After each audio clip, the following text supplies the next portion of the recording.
The field. Every neighborhood has one. Grass, concrete, or dirt. The stage is the same. The rules, unwavering. And the goals, beautiful. It goes in! Improbable scenes! It's where the dream begins to achieve the ultimate victory. The underdogs have prevailed once again! One cup, open to all. There is a celebration in Orlando. Now, America's oldest soccer tournament is back. Oh, it's incredible! The field doesn't care if you're a pro or trying to be one. It only asks, how bad do you want it? It's unbelievable! The Lamar Hunt U.S. Open Cup. We welcome you to sunny South Florida. Drive Pink Stadium in Fort Lauderdale playing host to this round of 32 fixture in the Lamar Hunt U.S. Open Cup. One of the 24 remaining teams out of Major League Soccer welcomes one of the 8 teams remaining from the second division USL Championship. Joined by Devin Kerr, Mike Watts on hand, excited to bring you this, the first of 16 games broadcast in this round of 32. The Miami Classico last on the docket for Inter Miami, perhaps coasting to a big win wouldn't have provided such a needed boost, a quixotic victory that Inter Miami desperately needed. They've now won 3 in a row. It was Borgelin, a game-tying goal at the end of regulation. Ryan Saylor at the end of extra time. Kamal Miller hits the winning penalty. All the while, Dev, since then, Joseph Martinez has found that scintillating form that made him a superstar. 2 goals on the weekend against his old club, Atlanta United, which sees him as the fastest man to 100 MLS goals. Did it in just 142 games. Remember, this guy is just 3 years removed from marking in 87% of his matches and a 2019 Open Cup winner. And yet, what could it be for a star in the making in Augustine Williams that has been searching for an opportunity? He found it last year with the Charleston Battery. He too marking at a high rate, 21 goals in his last 40 games. Charleston Battery have their talisman up top. So the 25-year-old from Sierra Leone gets the call to start up front for Charleston. 6 starters from the last Open Cup game for Miami. Charleston, 3 changes from their last league game, both center backs. Miami, 3 wins on the bounce. They had lost 6 in a row, and all of a sudden, they're plus in goal differential. They're moving it nicely, and they have Phil Neville on the up and up. Ben Pierman and the Charleston Battery, this is a team that 5 times have produced themselves into the final 8, including making it to the final in 2008. Are they this year's Sacramento Republic? Next 90 minutes and at least get them headed in the right direction. Joseph Martinez is ready to roll from the jump. And here at Drive Pink Stadium, we're ready to kick off the round of 32 in the Lamar Hunt U.S. Open Cup. Exciting young talent for Charleston. This Miami team on the upswing, underway in the round of 32. Inter Miami in pink, Charleston in black and gold. All rings off of Fidel Barajas and a Chris Allen. Dev, to your point, if there's one thing to know about Charleston, historically they fear no one, and with the new leadership that they've brought in, you see their historic finishes in the Open Cup. Lee Cohen brought in his team president last year, Ben Pierman as head coach. They fear no one now. All the while, Stefanelli is offside. Only 1 loss in domestic play within the USL Championship this season. Ben Pierman, Lee Cohen have come in and taken the Charleston Battery and put them back amongst their friendly banter with all the great clubs in the USL Championship. This is a team that for a long period of time was held with the highest regard, not just within second division, but within the American soccer pyramid. All of a sudden, they're starting to feel at home again. Allen flips it across. Picked off by Robert Taylor.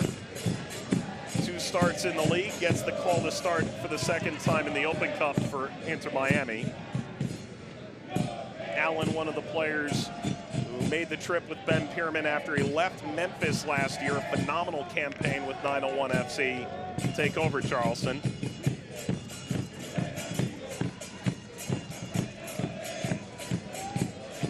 Harvey Neville.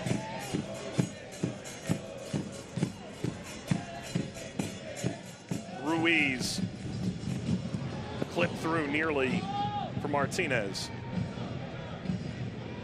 Miller, Martinez. Good from Ruiz.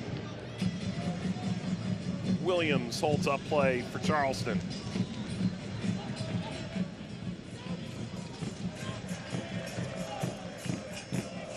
Dev, what a difference a couple of weeks makes for Inter Miami. 3 wins on the bounce, and all of a sudden, this Open Cup game could make it 4-4, leading into a pretty big fixture over the weekend, hosting New England. Quite interesting, the fact of the rotation in the lineup as well. Not the personnel, but tactically, what Inter Miami are trying to produce here. You go and get Kamal Miller from CF Montreal, and the next thing you know, he's starting at outside left back, the place that has been the mainstay for Franco Negri, though that has been a positional point they've looked at with Negri. With the way that they normally rotate in the back three, they push him high anyway. But with Saylor, McVeigh, it's a new combination on the back 4. Robert Taylor in the 10. Joseph Martinez back up into the 9. But a lot of movement within this team itself that has seen 3 wins in a row. Good spin by Williams. Augustine Williams dispossessed. It's short-lived. That's a more firm challenge. Up to Stefanelli. Neville. Back from McVeigh. Nick Marsman gets the calling goal. Just 1 start this campaign. It was in Next Pro against Chicago Fire 2.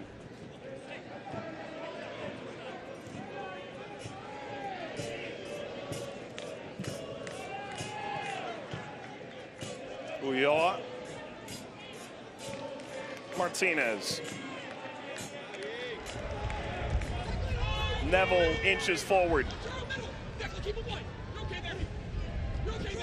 Neville did get a cross away. Won't bother Trey Muse. The late run from Robert Taylor.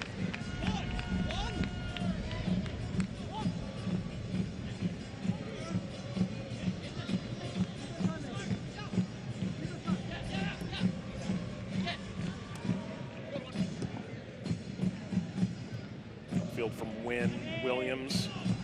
This is Ruiz.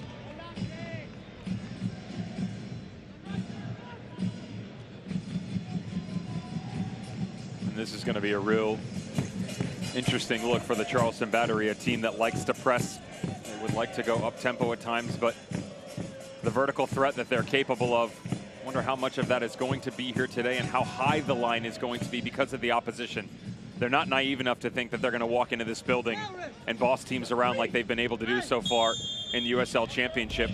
You have enough patience to sit back, absorb some of the pressure, and then pick and choose your moments going the other direction. Sounds simplistic in nature, but when you are so accustomed to playing one way, regardless of opposition, it's hard to then switch and then turn yourself to another mentality. Arturo Rodriguez won the free kick. Ben Pierman told us yesterday we could play our A+ game and we're still going to suffer. Polvara.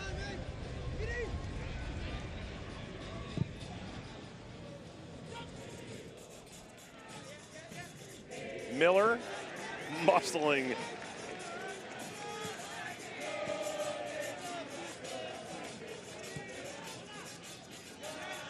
Ruiz. It's taken by Allen. Sent wide by Rodriguez. Marcanic is still down. Service through for Barajas. And the Mexican Youth International serves back. Polvara.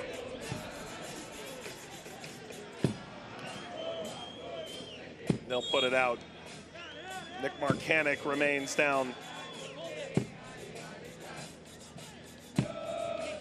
Here's the collision between Marcanic and Miller.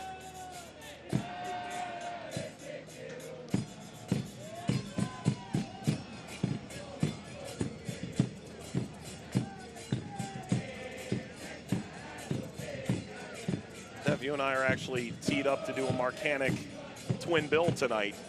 Anthony Marcanic featuring for Colorado Rapids. Good feature tonight against Sacramento Republic in the late game here on the BR app. Bleacher Report football YouTube page. I would venture to guess that not only is he going to feature, but that should be a pretty fun matchup. Him at outside left back and Jack Kerr for Sacramento Republic. Nice little track meet. Bring your spikes. Yeah. Here's Phil Neville. Spoke to him about the Open Cup. He said, look, ownership wants us in Champions League. This is the quickest route to a trophy. And if you're able to get through those earlier rounds, rotate a little bit, you have a good opportunity to get really deep in the tournament really quick. Heard that more from any manager this year than in previous iterations of this tournament, and it certainly makes sense. But the emphasis, sort of wonder where that's starting to come from. Is it because of common sense and the fact of, okay, you go win 6 in a row? Well, easier said than done. That also depends on where you start within the tournament.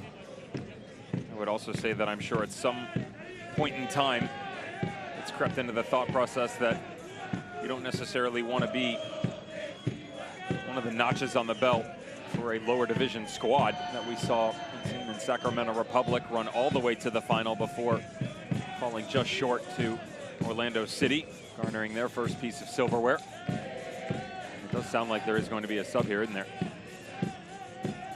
This is a position that perhaps ironically, Fidel Barajas was kind of an unknown to Ben Pierman, so they brought in Marcanic to be their winger off the right side. But once they figured out what Barajas brought to the table, Marcanic slots more centrally with Enwala Buana being injured for the year. And the more you look at it, the more obvious it becomes. It's Jesse Randall coming in off the bench. Marcanic's night is over.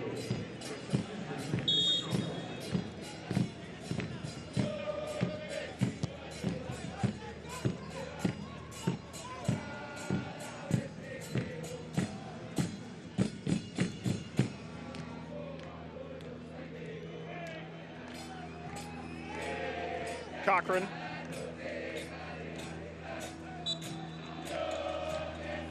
Williams draws a free kick. The other great thing about having someone like Nick Marcanic, especially when someone paired next to him in Arturo Rodriguez is on the field, is both very comfortable at central locations, playing in a high line, but also on the wing. You lose some of that. The departure. Dodson pulled down. Marcanic, a little bit more one-dimensional in certain areas, but certainly not lacking for talent at all. Already a real good addition into it. High line of Derek Dotson, speed explosion. This is one of those things we talked about where when you have to sit, you're compressed. All of a sudden, can you pick that moment? Well read by Derek Dotson to step up into the space. Beautiful first touch. Negri had to pull the professional foul with all the greenery out in front of him. Negri was sent off in that game against Atlanta over the weekend. Made him the most obvious inclusion into the starting 11 for this game.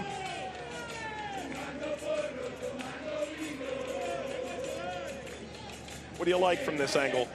Well, the initial review, I saw AJ Cochran on the back post unmarked, though 20 seconds passes by, and you better believe that the communication is there. You do see Derek Dotson just floating. This is one just right around the penalty mark.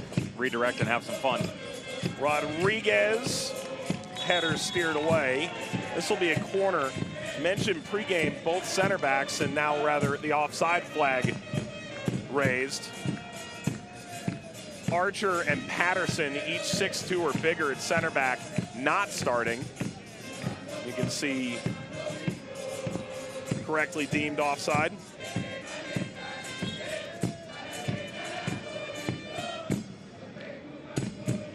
Two big set piece options available off the bench, but not from the jump. McVeigh.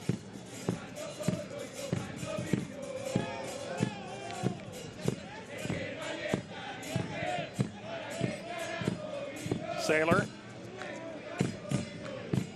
Right back up the gut by Marsman.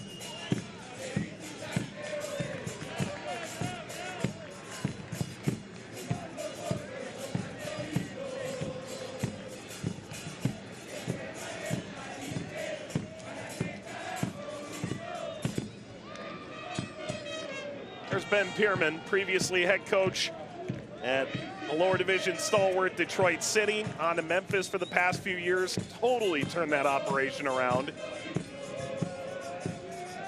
Now making his way to Charleston.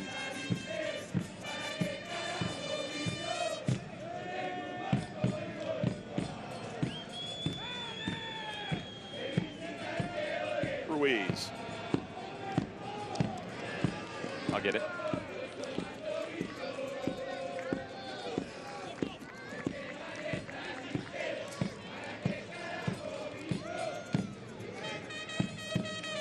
Fans here in Miami only witnessing their second U.S. Open Cup game for Inter Miami here at Drive Pink Stadium.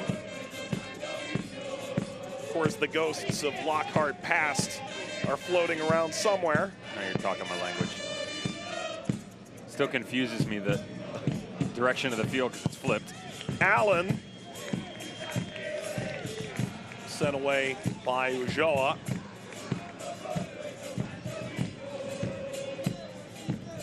To give you an idea of the sun that all the Inter Miami players defensively are staring at right now. That's the way that the one end of the field used to face.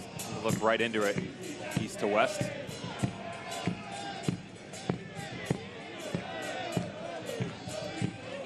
A lot of numbers stationed around Marsman, who's staring straight into the sun. Polvara.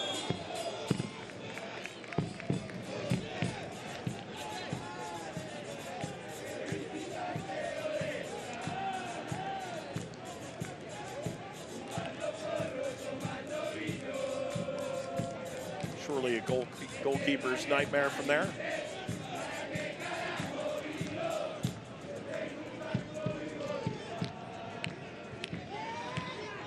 Charleston did once upon a time beat the Fort Lauderdale Strikers, but it was at their former venue, Blackbaud Stadium.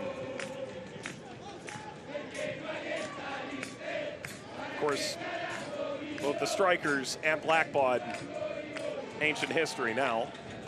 Allen.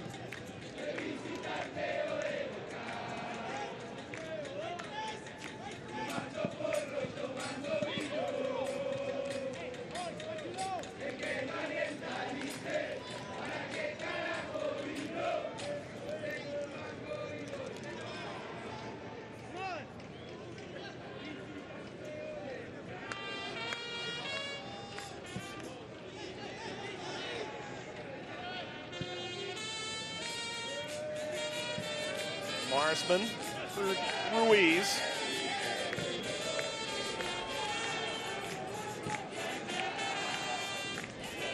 Neville. Stefanelli. McVeigh.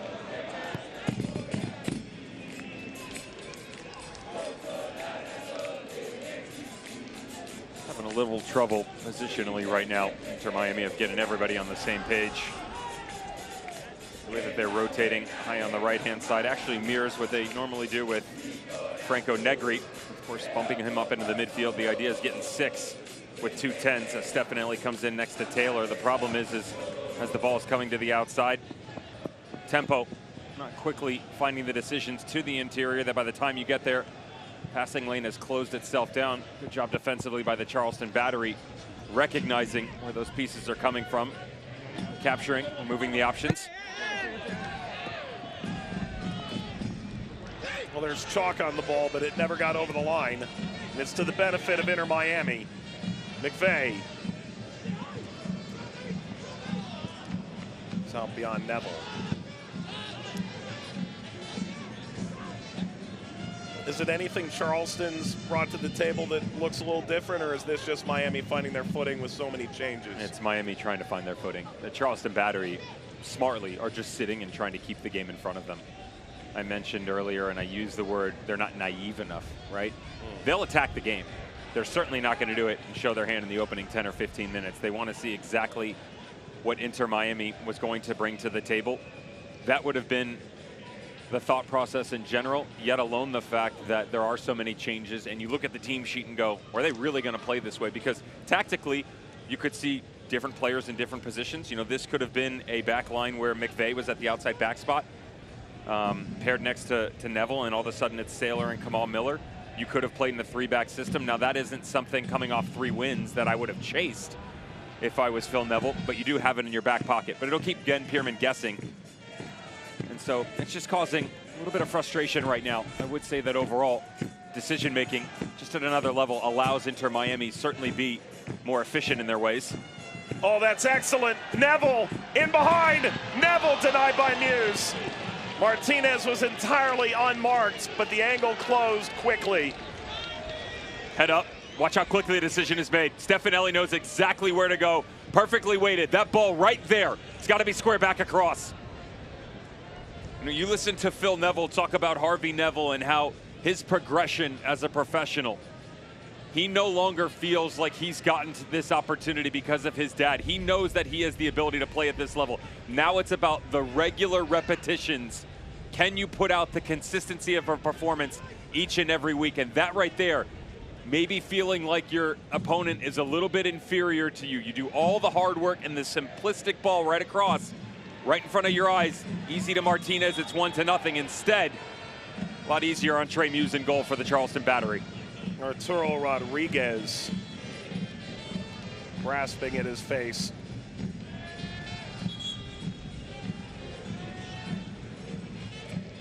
He's got an argument here, Arturo Rodriguez. Watch the right arm. Boom. Smacks him right across the face from Ulloa. There's no malintent in it. It's just the way that the body's positioned itself. You pivot over like that, your momentum, arms up, feeling like the pressure's going to be there. Unfortunately for Arturo Rodriguez, he had backed off a little bit and catches a stray. Well, whether or not there's any intent, he'll feel broadsided by it.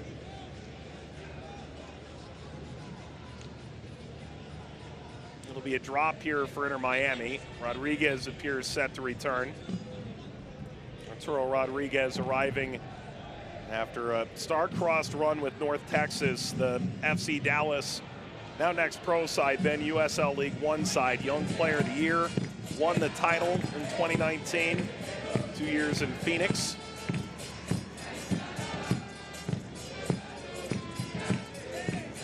Rodriguez has returned. Trying to navigate through. Taylor commits the foul.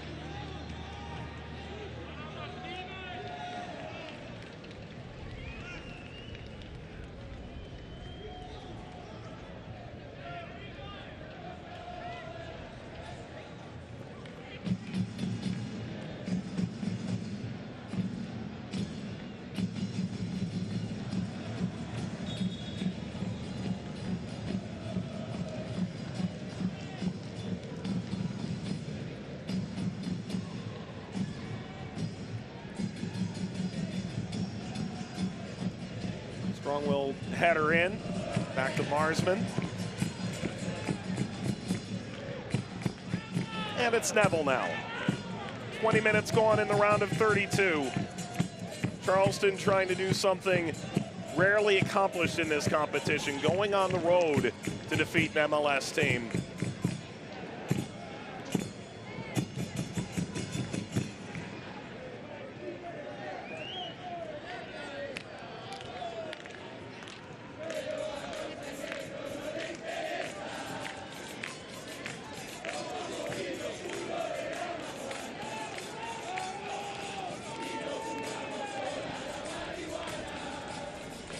Stefanelli.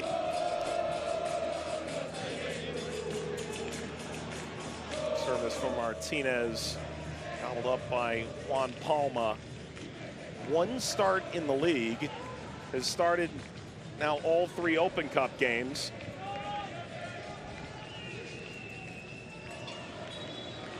Ruiz wants Rodriguez off the hook.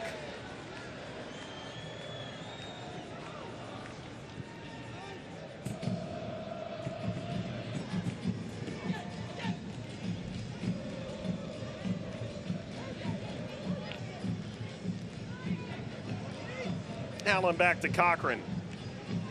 This is a Charleston team that's really suffered the last few years. 6 wins in 35 games under Connor Casey last year. after relieving Mike Anhauser of his duties following a greater than 20-year stint at the club. Already, whoa! Easy. Marsman almost suffered a catastrophic mistake in the back. Where's your head at? Ooh. I mean, the ball's right to him, just loses it in the sun a little bit. Green light, red light.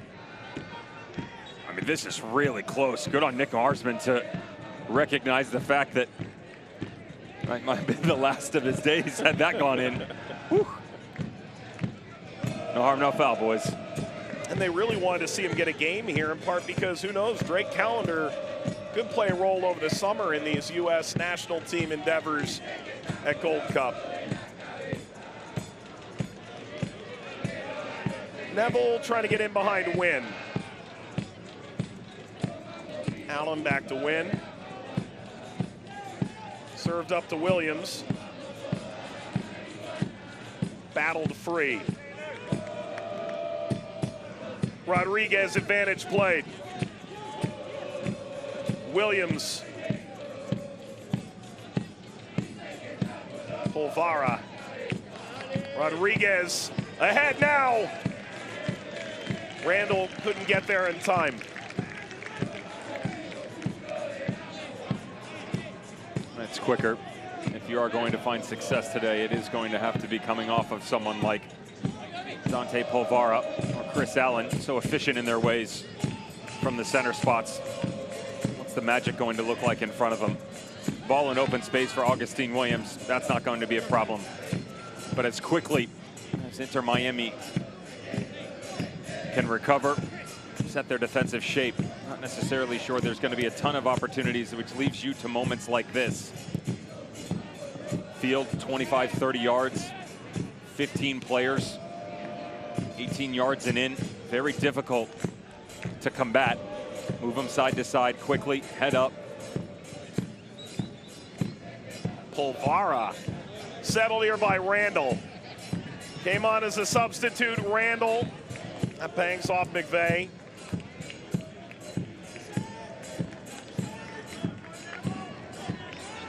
If you've watched the championship for a while, you know Allen quite well, but Polvara has been revolutionary for this team this year. He's on loan from Aberdeen through the beginning stages of summer.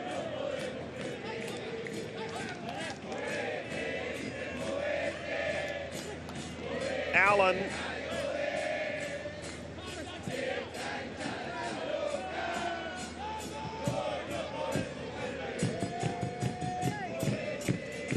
Forward from Dodson.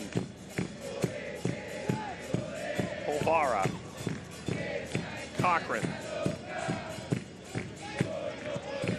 Wynn. How long can they keep him? That's going to be the question for the Charleston Battery. Matt Kerman Award winner. It's basically soccer's version of the Heisman coming out of Georgetown. Helped push his team all the way to the 2021 College Cup semifinal.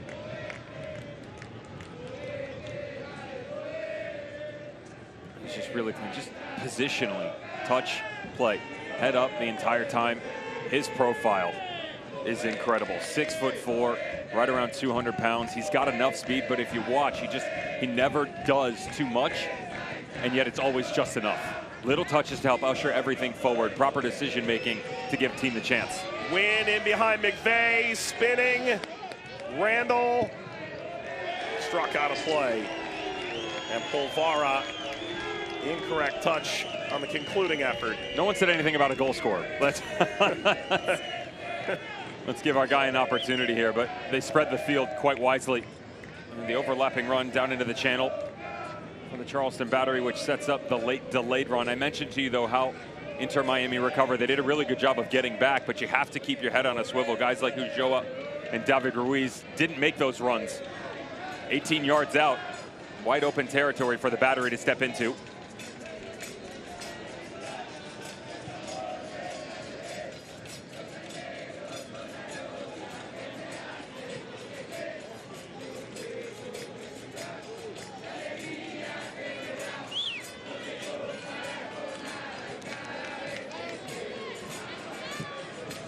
Marsman back through Ruiz. McVeigh. This is Neville. Ruiz now. Mo Miller. Ball flicked ahead for Taylor. Beyond his grasp.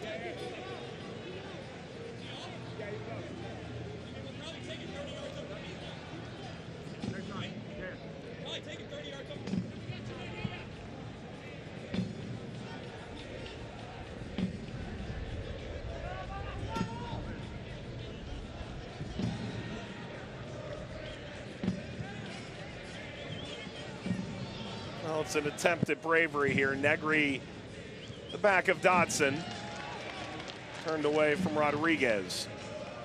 This is Ruiz, the homegrown, officially signed at the end of April.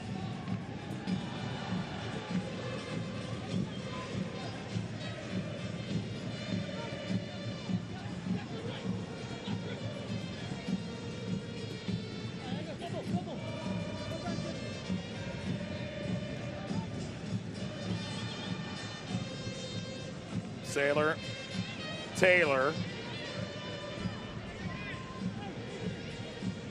Ulloa, Negri, bounces down to Neville.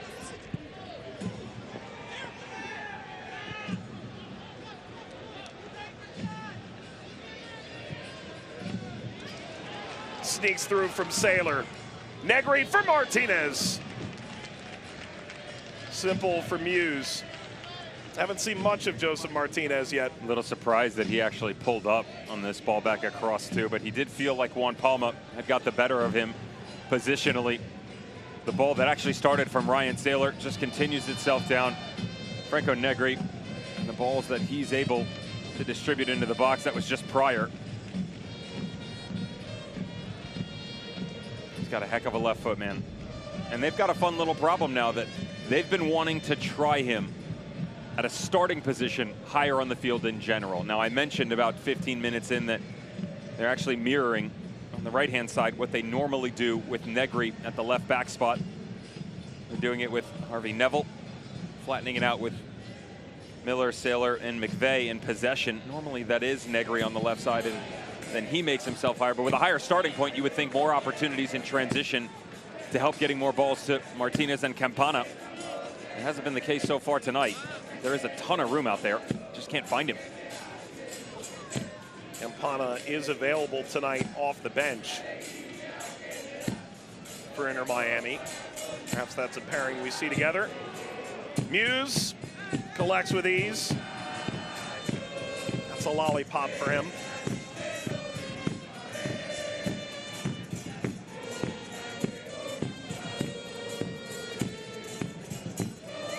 Intervening for Randall, could race through.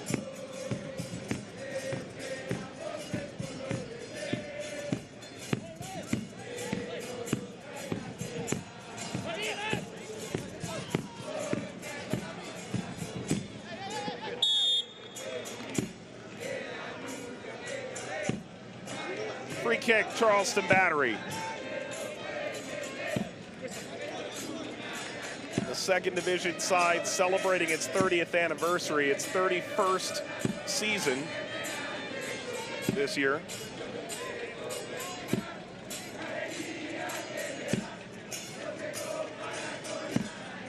Charleston team that's picked up 10 points in 4 road games this year. Win! Whether that's entirely intentional or not. It wasn't. It's a totally different discussion. All counts the same though, doesn't it? Yeah. Declan Wynn, this is just head up and hoping that when he hits this, he's got a little bit of English to curl this back into the box. Not the case. A little bit more true than he wanted to. That's also the type of ball that catches you a couple free steak dinners on the weekend.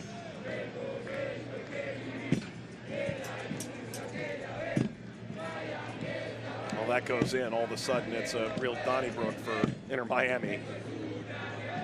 Still no reason to perspire.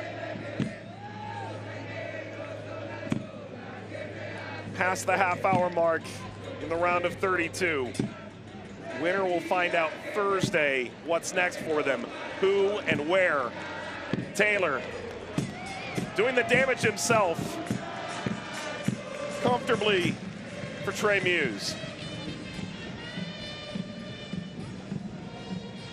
That's the ball into him, though. Beautiful little ball on the diagonal. Again, simplest method, usually the most traveled route at this point in time, at least you would hope it to be. Both of these teams making it difficult on themselves. Too many touches, slowing the game down almost to a fault at times.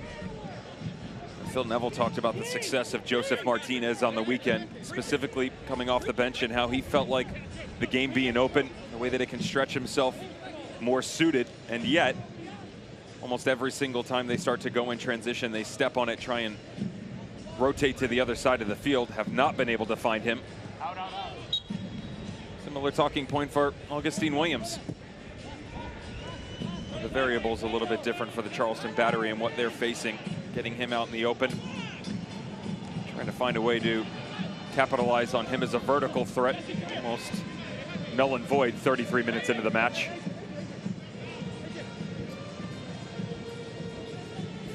That's Martinez dropping in.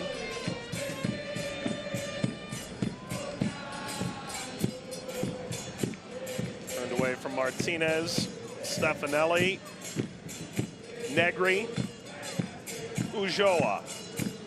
Won the 2016 Open Cup with Dallas. Stabbed along for Negri.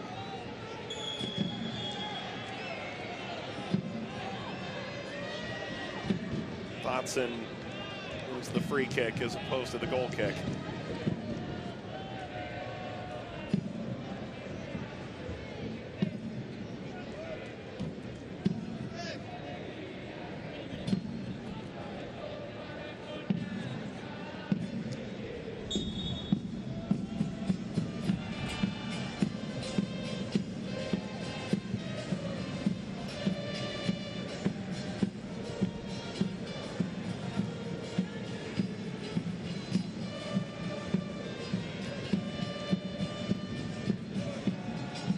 Game of hacky sack continues.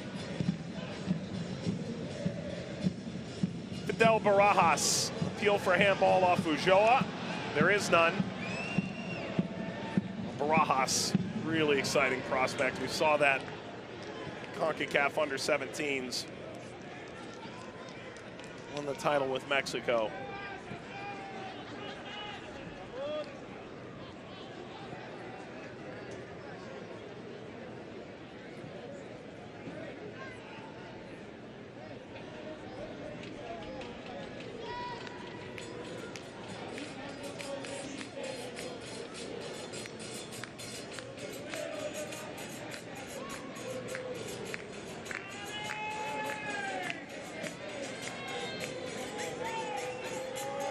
Match lacking a spark at present. McVeigh. Step from Rodriguez. McVeigh continues into the width. Negri's offside.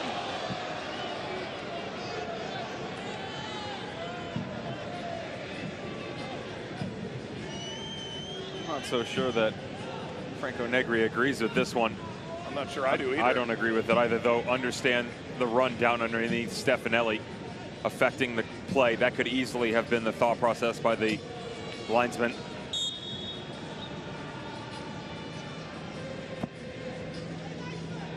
That's what it's going to take, though, for Inter Miami, at least the way that the game is set up right now. They're not taking any of the bait. The Charleston Battery reserve themselves pretty deep in their defensive shape. Every now and then you'll see Arturo Rodriguez pop out a little bit, but when one of them out of the midfield starts to chase, Augustine Williams is actually dropping in, so you're going to need the advancement off the back line. Saylor, McVeigh, Miller, someone challenging. Randall trying to get after McVeigh. Matchup they've gone after a few times. McVeigh wins the battle. Win skying off the head of Williams.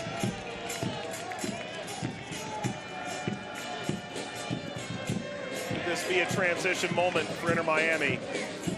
Stefanelli will settle.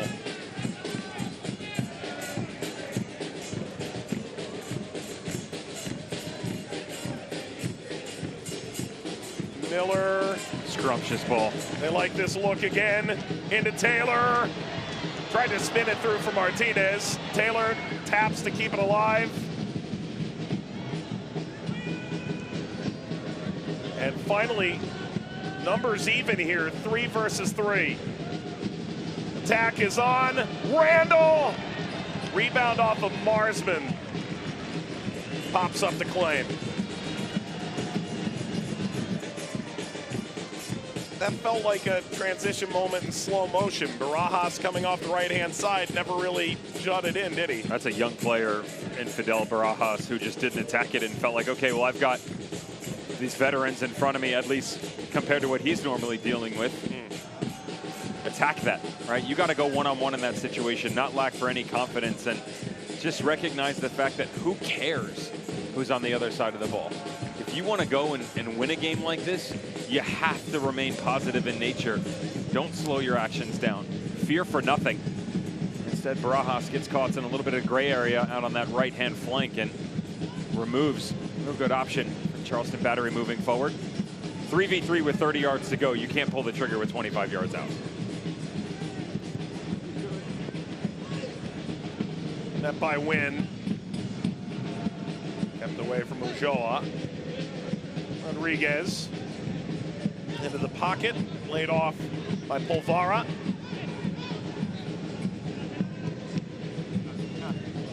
Ulloa got a piece. Polvara kept by the Battery.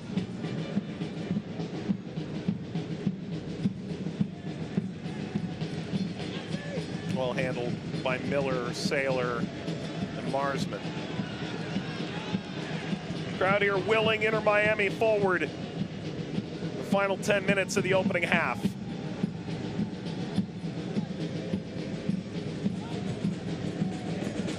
Miller, all-star last year, starter at the World Cup for Canada.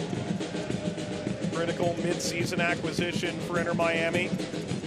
Still in that honeymoon phase, Phil Neville told us. Just enjoying his football. Doesn't want to take a day off right now.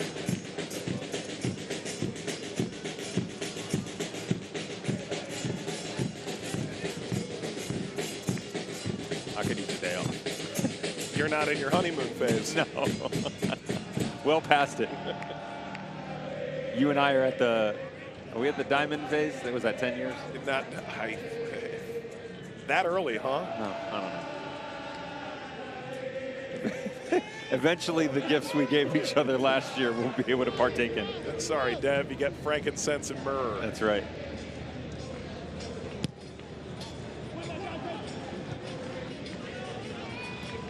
Inter Miami sit 10th in Major League Soccer's Eastern Conference. Charleston are first in the USL Championships Eastern Conference. Charleston just 1 loss on the campaign. Inter Miami's 6-game losing skid, seemingly a distant memory now. 3 wins on the bounce and on home ground. Win for Muse.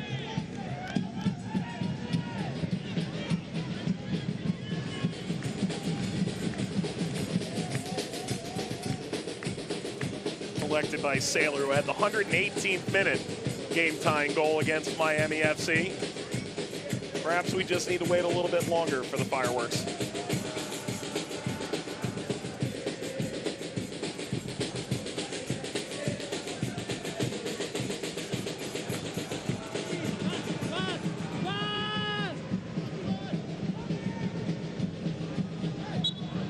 Ulloa tossing Rodriguez aside.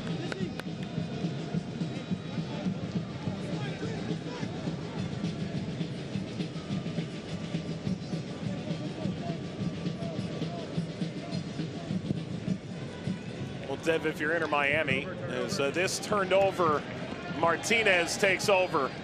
Kept it away from Polvara, sent out to Negri, cutback ball wide from Taylor. Finally, a taste of adrenaline for Inter Miami. And the one thing that people seem to forget in this day and age about Joseph Martinez is his combination abilities as he drops down in. Great job by Taylor, reaffirming himself with a higher line because you had lost that option as Martinez came down in, but he finds the flanking run. All of a sudden, the quick ball back across.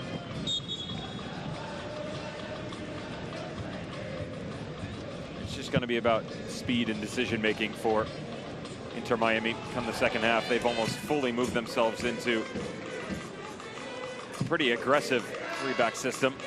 Pivoting is one thing, and just out and out saying we're going to play with Saylor, Paul Miller, Chris McVeigh to allow Franco Negri and Harvey Neville to get involved in the front going forward. Certainly haven't produced a lot out of it. That is the general versatility that this 11 gave you. Yeah.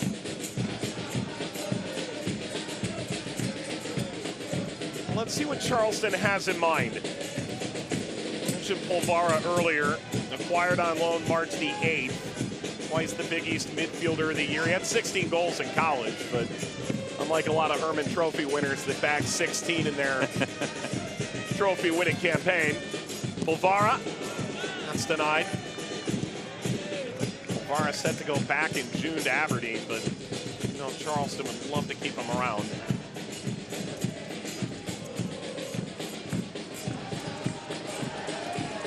Miami charge forward. Negri. Miller. Bujoa. Stefanelli. Miller once more. Negri darting off the left channel.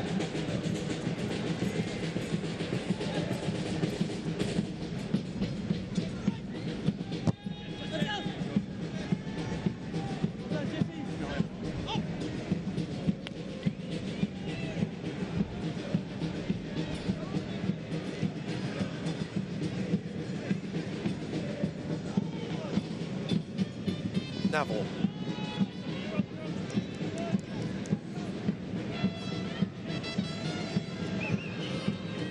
Ruiz.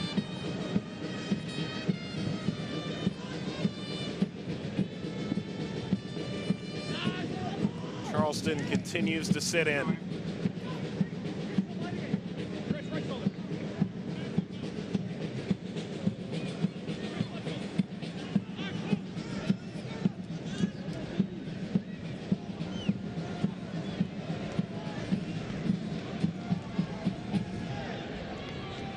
Able to probe through for Stefanelli. Bujoa. An extended spell, a pendulum back and forth.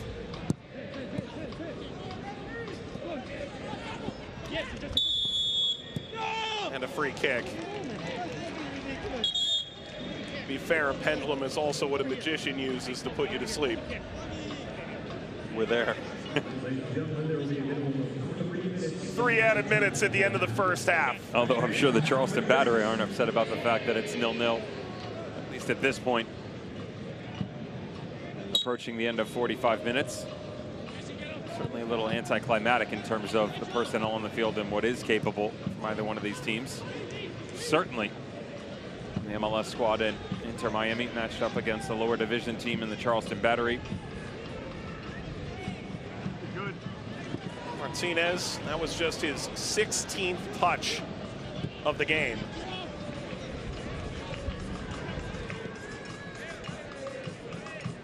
Huge diagonal. Negri pursues Barajas. Polvara. Spun outside. Dodson. Threw his arms aside on the tug from Negri.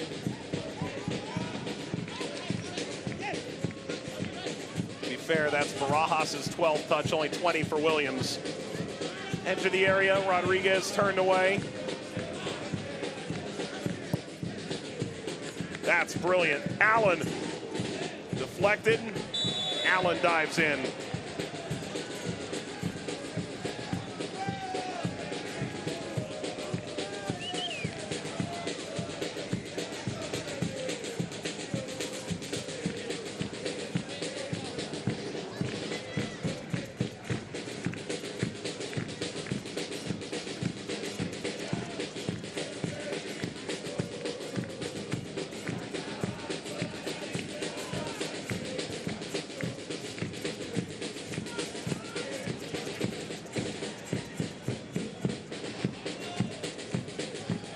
Fontana, LaCava,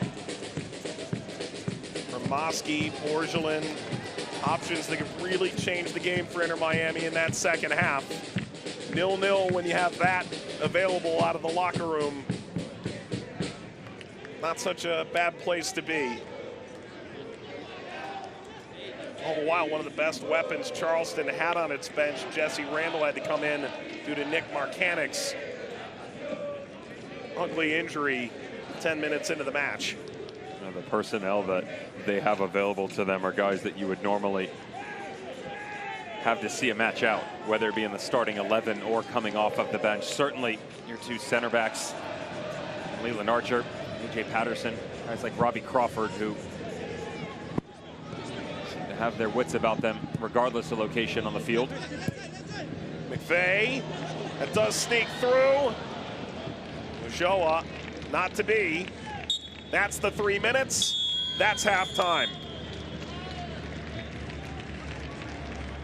I have no problem with the construct for Inter Miami. This is going to come down to a cadence factor for them. Decision making faster. Do you want this or not? Do you want to become another statistic for a team in a lower division that has poached you on the road? Because the Charleston Battery are thinking just that. After 45 minutes, they're right where they want to be. 2 chances going the other direction. Good closure defensively, but openings for sure.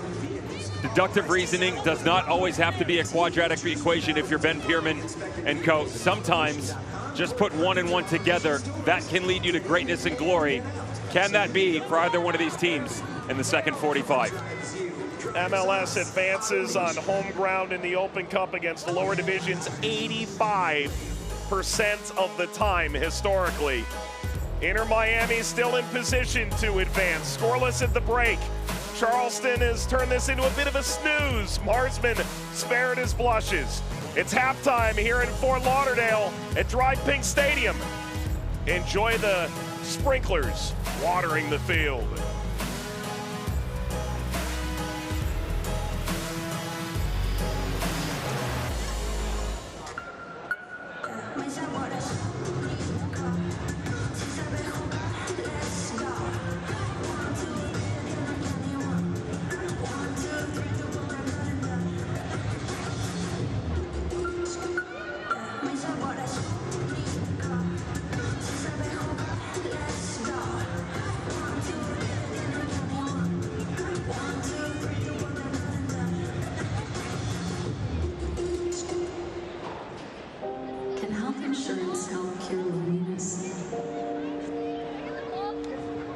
Can it take care of your best friend too?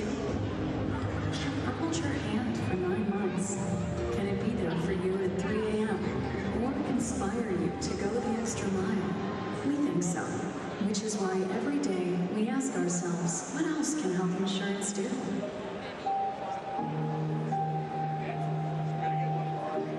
Come find out.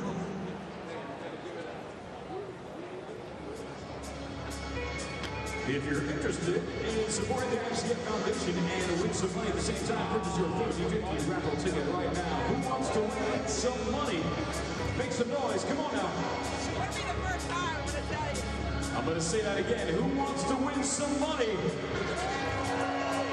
Take a look at the video board. Visit imcf.5050raffle.org. That's the number 5050. imcf.5050raffle.org to purchase your raffle ticket. A chance to win 50% of the total pot at the end of the month. The pot right now stands at $2,165. That means over $1,052 can be yours with a donation purchase. imcf.5050raffle.org.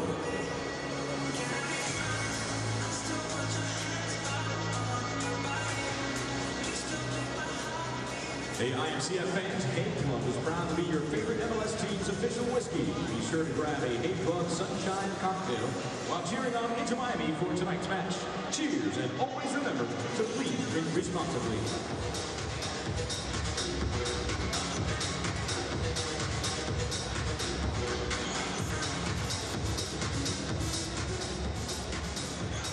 Celebrate your passion for victory by entering to win the ultimate tailgate party prize pack from Publix, the official supermarket of Inter Miami CF. Prizes include tickets to a match for you and 3 guests, entry to the ultimate tailgate party experience before the match, and more. To enter, text Inter Miami CF to 782-549. Visit Publix.com/Inter Miami to learn more. No purchase necessary. Restrictions apply. See full rules at ls.publix.io/54. Void where prohibited. Good luck from Publix, where shopping is a pleasure.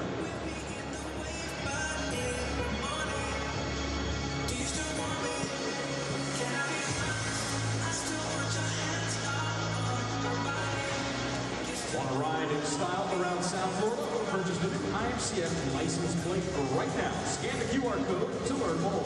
Purchases go towards a donation to the Inter Miami CF Foundation.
Welcome you back. It is halftime in the Lamar Hunt U.S. Open Cup's round of 32 from Drive Pink Stadium. Inter Miami, the Charleston Battery, scoreless at the intermission. Plenty of action around the U.S. Open Cup tonight. 8 games today, 8 games tomorrow. Here's a look at the round of 32 scoreboard. Turns out it's the Voyagers Cup that's providing all the goals right now. It's 2-1 Montreal over Toronto FC, Dev, but right now that's a lot of goose eggs, but we'll get some goals eventually. And there's nothing open about this cup right now. plenty of offense, but no one really wants to step up rotation for every single team, and yet a couple of new head coaches. Troy Lesane, formerly of the USL Championship, New Mexico United, They will do battle against Austin. He will be hosting DC United tonight. And the OG, Frankie Klopas. Love to see it. Set to be matched up against St. Louis City SC. Oh, my former broadcast partner, Frank. There you go. Love the man. Southern Harm guarantees that there will be a second division team in the round of 16. That's Birmingham Legion and Memphis 901. I know you're excited about Cincinnati and NYCFC. I am. I'll get an opportunity to call it, too. These are two teams that, you know, right now, New York City looking for a bit more of an identity, some grit about them. That's all that Pat Noonan has preached for FC Cincinnati this year. They're looking in the other direction. They're ready for Sergio Santos and Brendan Vasquez to start tickling the nylon up top, because you're looking at one of the better teams in the Eastern Conference whose attacking unit has been a little bit more anemic than they would have liked, and yet still a major talking point within MLS. Seattle Sounders look to recover on the road against LA Galaxy. See the full schedule, ussoccer.com/US-Open-Cup, including all broadcast info. Scoreless at the break.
Teams might be bum-puzzled here at halftime. It is scoreless in the Lamar Hunt U.S. Open Cup.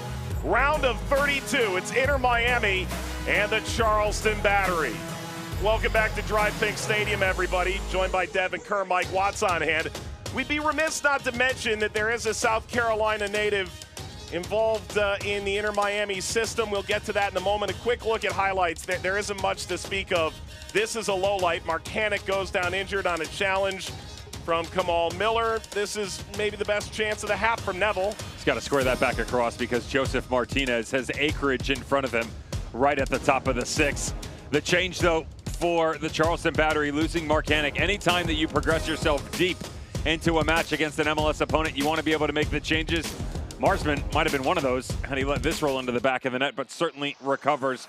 And you lose that option now. This team has had opportunities, the Charleston Battery, in the first half. But when you go 3v3 right now, attack into the space over the shoulder, the defender is leading you, or lay that off on the right-hand side. They gave you the pathway to glory, and instead, you leave yourself with an opportunity far from distance. Inter Miami not able to produce a lot, even though they continued to advance their troops. Didn't have anything to show for it after 45 minutes.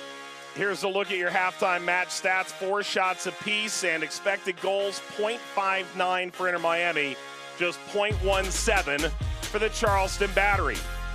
Inter Miami does have a player with South Carolina roots who debuted once upon a time in this very tournament. He was an academy player back then for the Charleston Battery. Won Robbie Robinson, went on to Clemson, played 3 years there. Won the Herman Trophy, just like Dante Polvara, the current Battery player, did. First overall pick by Miami.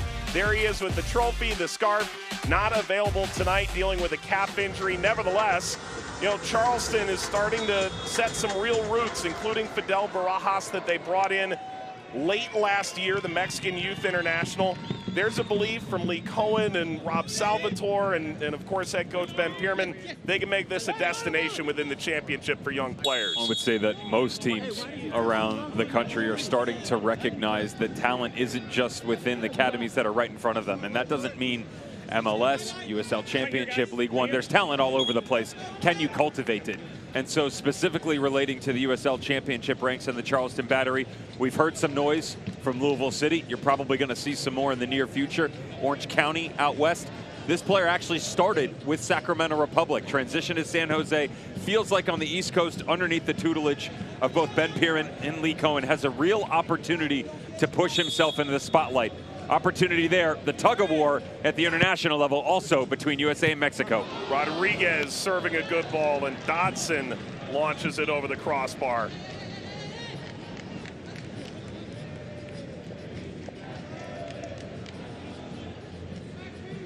Dead balls, why not? Of course. Set piece opportunity when you're not producing as much as you would like. Again, Charleston Battery, if you're not familiar with their work this year within the USL Championship, 9 matches played, 5 wins and 3 draws to their name. Math checks out, puts them at first in the Eastern Conference. Goal differential of +6, which is second overall within the league, trailing only the aforementioned Sacramento Republic. This team has turned a corner. All of a sudden, 5 wins, only 1 loss through 11 in all competitions. You have to go back to 2020 in a COVID year that saw this team only play 16 regular season games where you saw similar success. That team had 1 loss in 11. They were 8-1-2 and lost the conference semifinals to the Tampa Bay Rowdies. They made the playoffs for a 13th straight year then. They've missed the last 2. Missed denied at the end line, picked up by Wynn.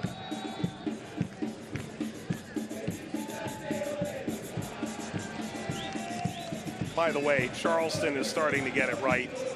Ruiz and Promoski proving that Miami is getting it right too. The academy level. Seeing that translate into the first team. That's Miller successfully winning it back.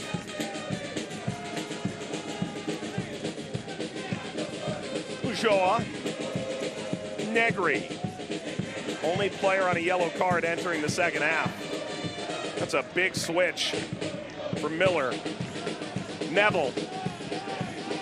Swung the cross through, long goal. Ricochets off the head of a Charleston player and in.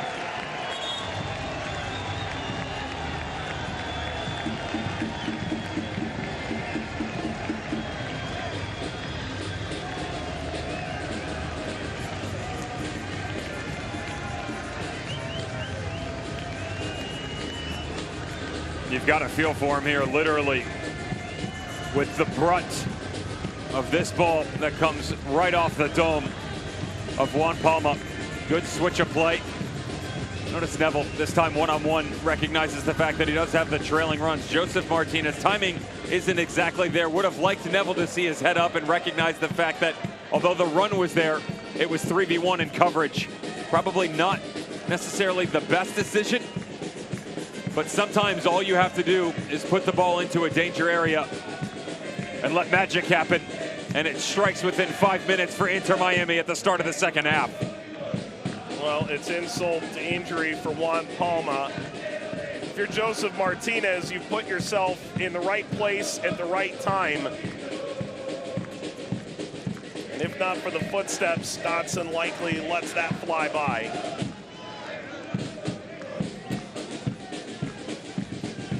Well, surely that lights the fuse.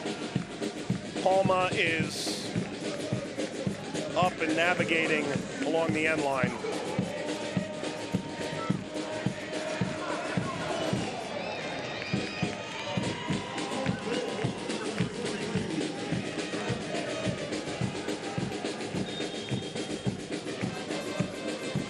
So Inter Miami have their goal, and the round of 16 is in sight. Their second edition of the tournament, seeking the round of 16 for a second time.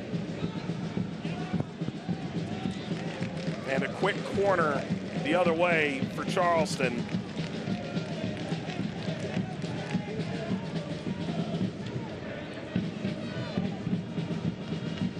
Palma returns. To set the tone here, coming off that series of unfortunate events on the other side of the field. You would obviously love to go get an equalizer, but just stay positive here. Head up, try and punch back a little bit. Some quick trickery, maybe pull something off. Short corner, that's simple from Marsman. How much does this change Charleston's game plan? You enter the second half on level terms, all of a sudden you've conceded within 5 minutes. It doesn't change it overall. The problem is now you need two, right? Now you need two in order to go get a result. And yet the one might just be enough. Again, those opportunities were there in the first half. What you have to be careful of is the level of confidence that's going to start to ooze from Inter Miami. They don't care the nature in which they were able to grab the go-ahead goal, because now they have their lead, they have possession. It's a cat and mouse type deal. You have now become the toy and you have to chase. You can no longer hunt if you're the Charleston Battery.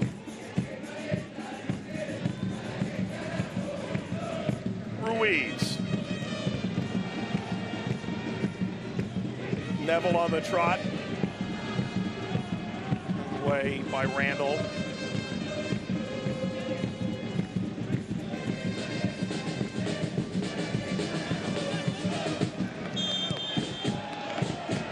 Out there for Miller. Applause from Martinez for the idea. It's worth noting, Charleston, it's been close but no cigar in recent editions of the tournament. Atlanta to extra time in 2019. One goal lost to Atlanta in 2017. Penalties against Orlando in 2015. Loss in extra time to Real Salt Lake a decade ago. The last time they beat an MLS side was San Jose in 2013. Of course, it seems like it's always Greenville Triumph now that draws the short straw, or Oakland Roots having to go from one coast to the other in a geographic imperfection in the bracket in recent years. Same region. Yeah. It's funny, they name the regions sometimes, and I believe they just went with numbered regions this year, right? Yeah, well, when it's the Southeast region and the Oakland Roots are flying cross country, right, math doesn't exactly add up. It's good for Polvara. That's a little slow to respond. So we'll sneak in behind Neville. Fills back in behind Randall, the overlap. It's a corner for Charleston. And if you're the Battery, maybe you can't bend it like Beckham in this game, but a little brute force on a set piece would count all the same. Again, style points don't really matter when you get into cup competitions. Yes, you're trying to build off of what goes on in league play, and you know, those philosophies help drive you to success. But at the same point in time, you're just looking up at the scoreboard, right? No one looks back and goes, well, they won in this fashion. Well, they only took down that MLS team because they did this. Polvara. It's going to sit up for Allen. what you really care about as to whether or not you have an actual opportunity to chase down history. I'm sure that Chris Allen would have liked that one back, because he's going to have to chase that all the way to the rideshare lot.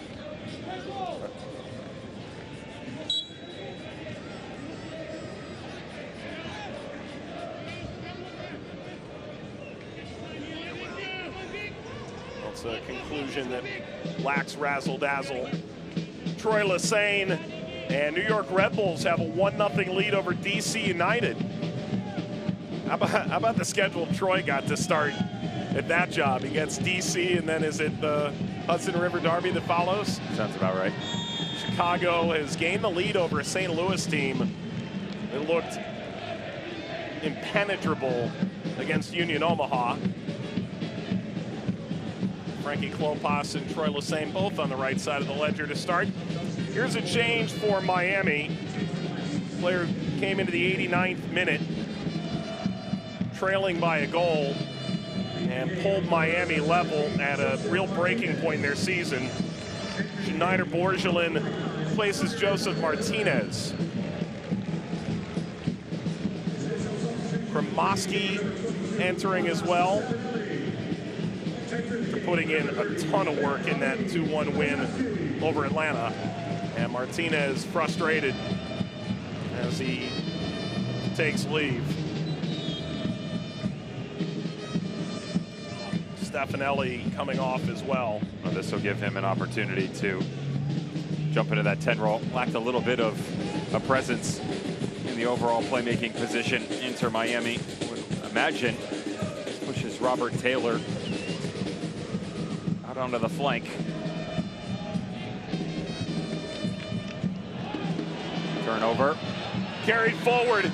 Williams was available. It's off the mark from Randall. He knows.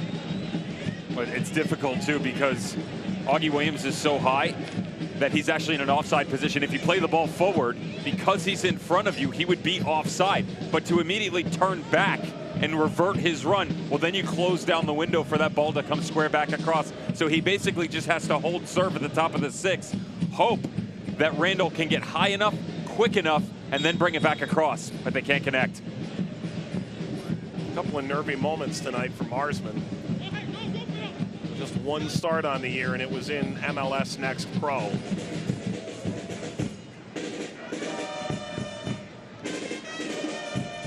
Allen.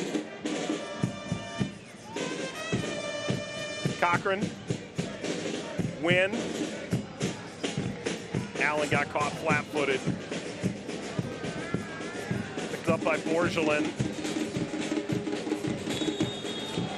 Borgelin over the back of Polvara.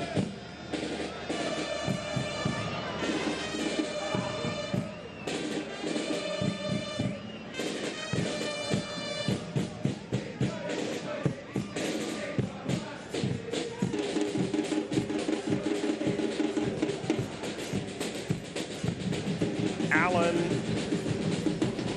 turned away by Kremoski.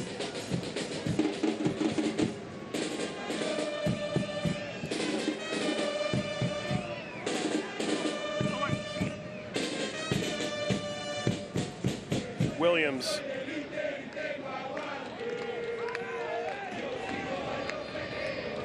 Negri. That's a foul from Palma. If Kremoski got in there, perhaps they play advantage. Not to be. Really good refereeing, though. Wondering as to whether or not Schneider Borgelin was going to be able to use that physical frame of his, because Kremoski was just underneath. Quick switch with Harvey Neville out on that right-hand side, fully available.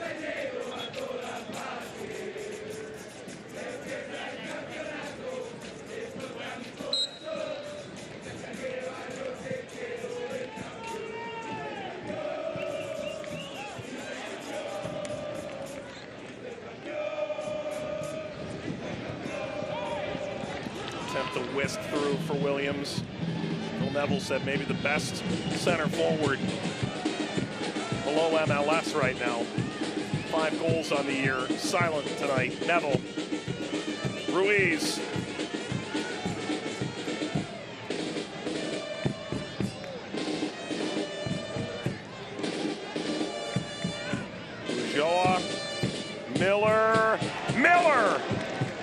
ensnared like Charleston's muse. Need a conversation on the sideline right now, because with the advancement on the right of Harvey Neville, all of a sudden the 2-6s bearing the brunt of the workload in the middle. You've got a 7-man front though, and 5 specifically for Inter Miami. Borgelin at the top of it, Taylor, Kremoski just underneath, and then Negri and Harvey Neville. The back line of the Charleston battery, they're having real problems right now finding out where all of these runs are coming from and passing them back and forth. The half spaces in between. You got to lock this down in the immediate future, or I can promise you, Inter Miami will pick off another one.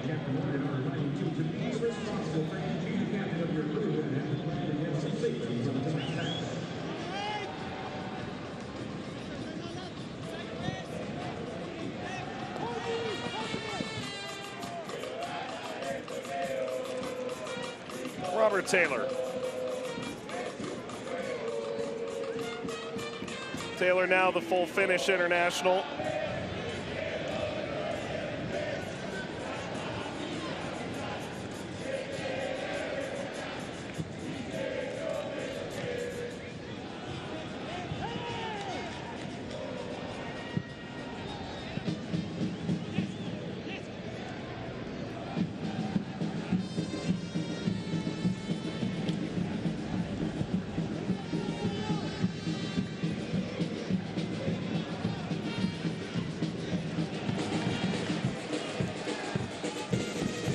Way out over the end line. Taylor nearly a thumbs up.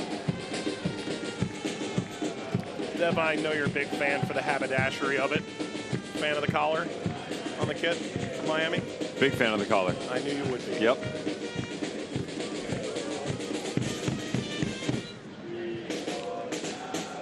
Pittsburgh Riverhounds, New England Revolution, an ongoing cup set alert. Danny Griffin right before halftime, just reacquired by the Hounds last week. Game at Gillette Stadium in Foxborough.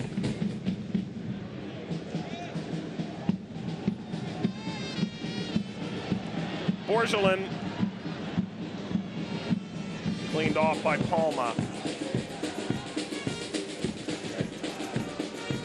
Pittsburgh took FC Cincinnati to the wire last year too.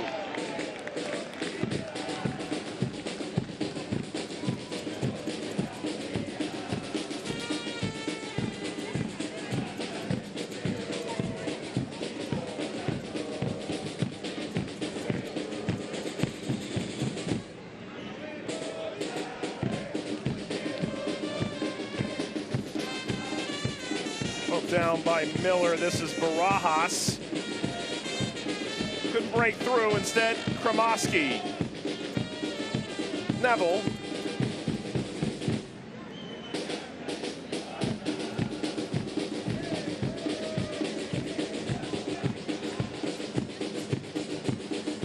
Allen at his best. He's the battery's metronome. Alongside Polvara, a mix they like in that midfield. That's an extended high arm into the face of Randall, and a free kick to the Charleston battery.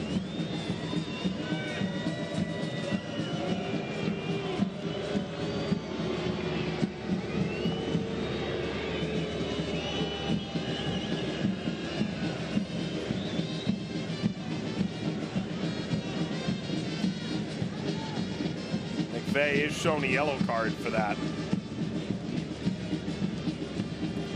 That's that high arm. Again, saw a similar occurrence. So Toro Rodriguez, albeit no one ending up in the referee's little black book.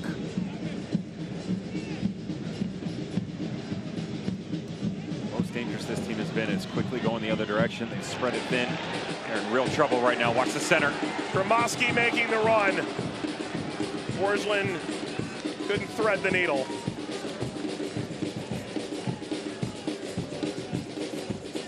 Well, that was nearly a set piece gone horribly wrong for Charleston.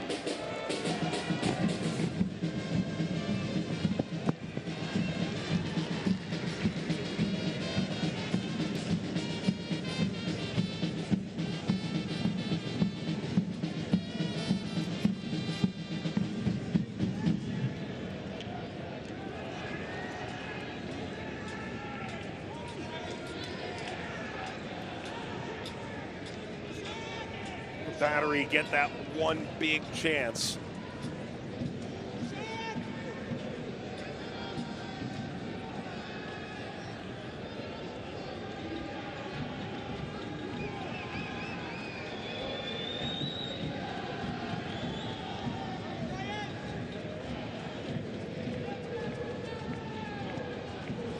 Off the head of Williams. Claimed and down to Ruiz.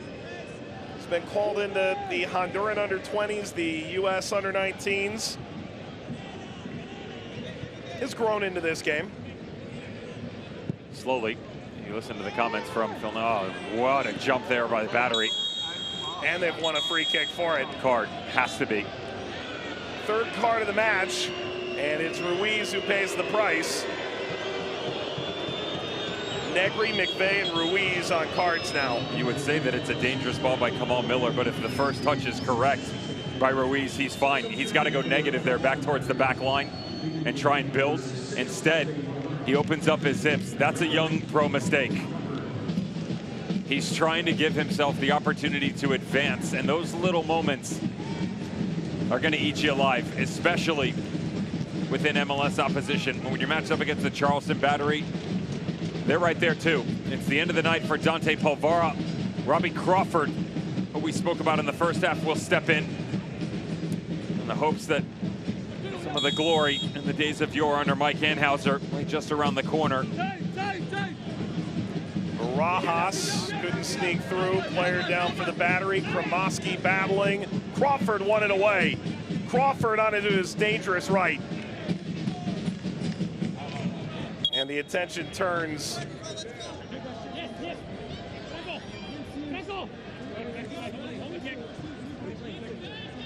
Friendly reminder, by the way, might be a bit odd when you see someone as efficient as Dante Polvara for the Charleston Battery being subbed off. This team has a pretty big game on the weekend against San Antonio FC, and the prioritization of league play certainly at the forefront of their mind coming into this year.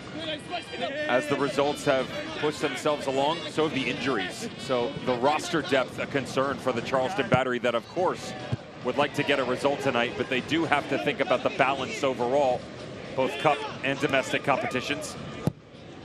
Dodson chested back to Marsman. To be fair, Emilio Icaza and then Walla Buana were considered the two big-ticket free agent acquisitions over the offseason.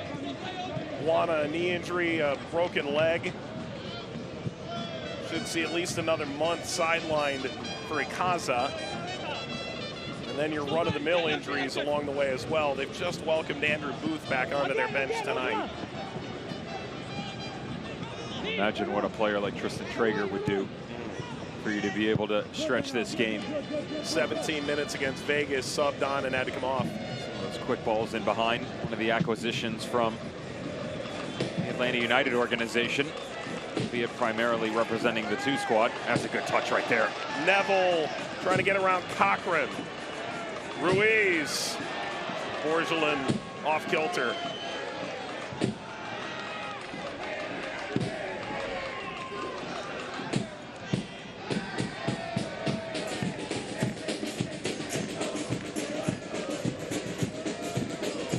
Miller.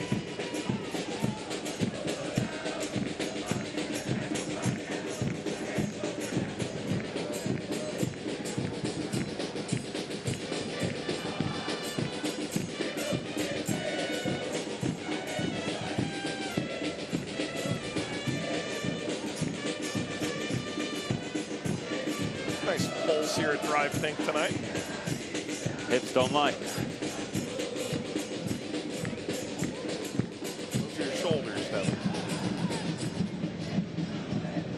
Off the mark for Kremoski.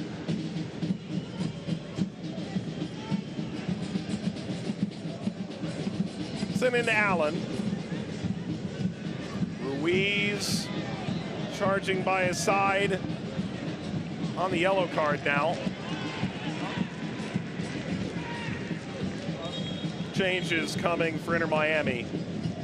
And it's Dixon Arroyo, who will replace the aforementioned Ruiz.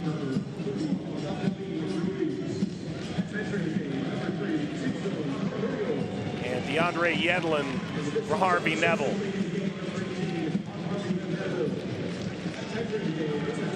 Yedlin experienced the full range of Open Cup emotions in that Miami game. Well, Miami Classico. There you go. Now you're making sense. Talking my language.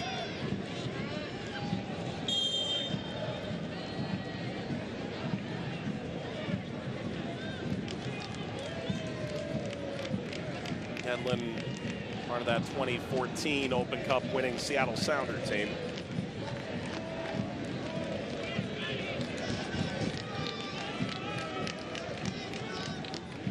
Allen.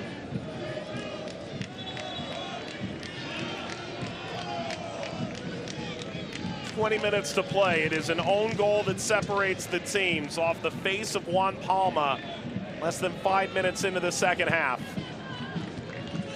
This is going to fall kindly. Dodson. Last hit by Miller.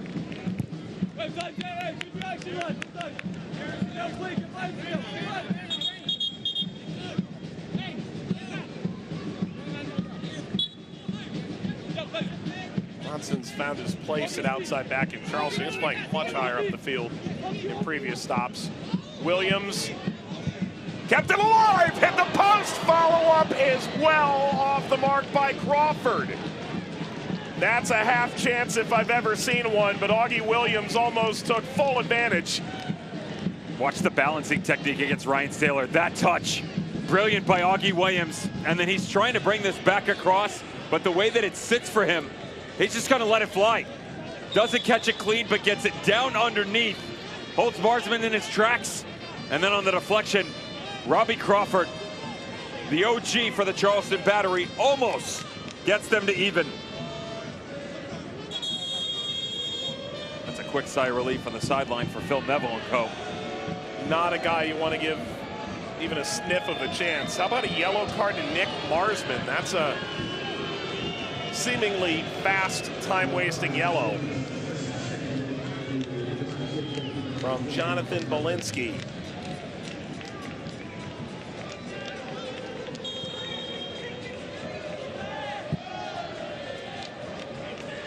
Marsman sends it away.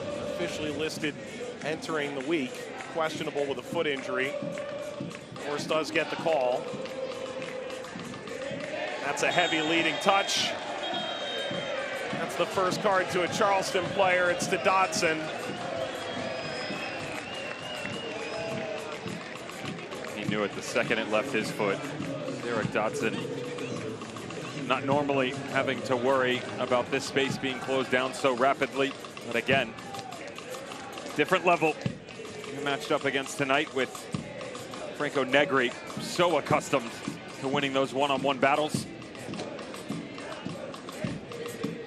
Anything left in the tank for either one of these teams, that has certainly been a little bit of a snoozer between the two, but changes and maybe a little bit of belief for the Charleston Battery after Augustine Williams rang the bell. Gromosky slid that through nicely. Forward from Taylor. Back to Arroyo. Gromosky. Chipped beyond Yedlin.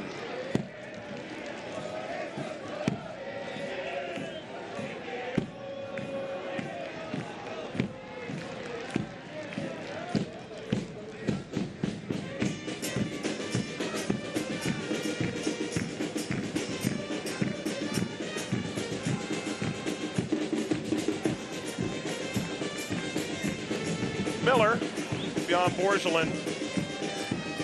You know, it's kind of funny, Devin. You and I were chatting a bit with Phil Neville about the idea of a blowout win or a win where you are able to slip by in regulation time against Miami FC. Probably wouldn't have carried the same adrenaline that a penalty shootout did. The fact that it brought the team together the way it did. Through for Gromosky. This could be the dagger for Miami. Borgelin, whoa!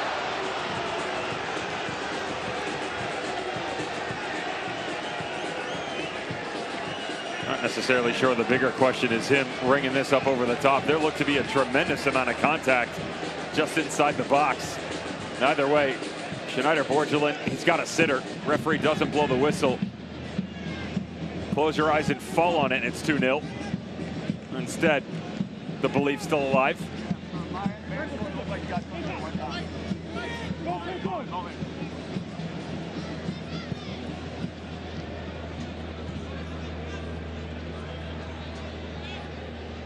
Head to Randall. He's lost it. Approaching the final quarter hour. Borgelin scoring that 89th minute equalizer 2 weeks ago.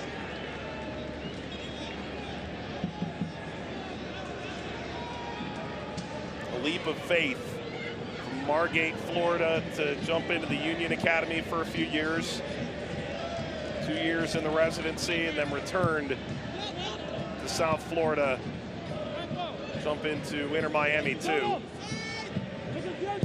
Signed his homegrown deal in February.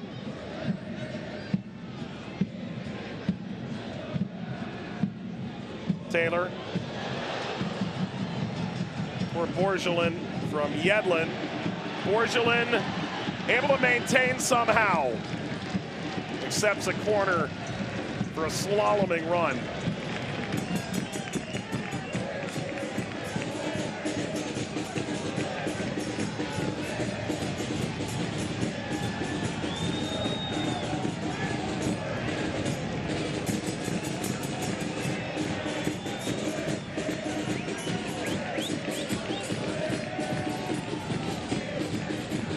Can Inter Miami put this away, or does it continue to hang in the balance? Corner up. Initial header from Palma. Recycled through Arroyo. Yedlin.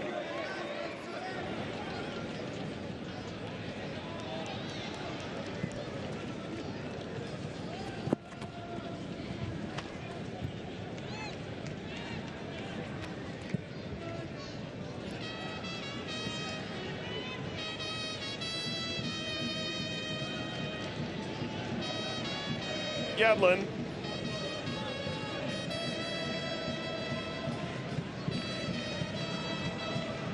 Cross field for Negri.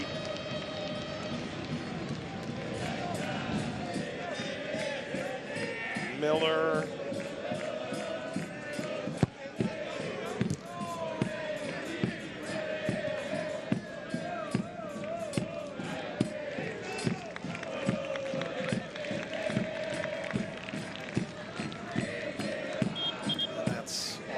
Williams down.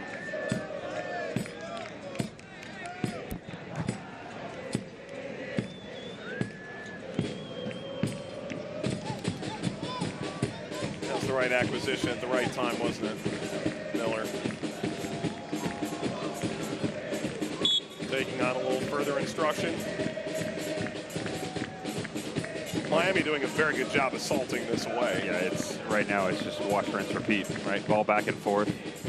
There's no need for purposeful possession, if you will, because they've got the lead, albeit margins certainly smaller than Phil Neville would like.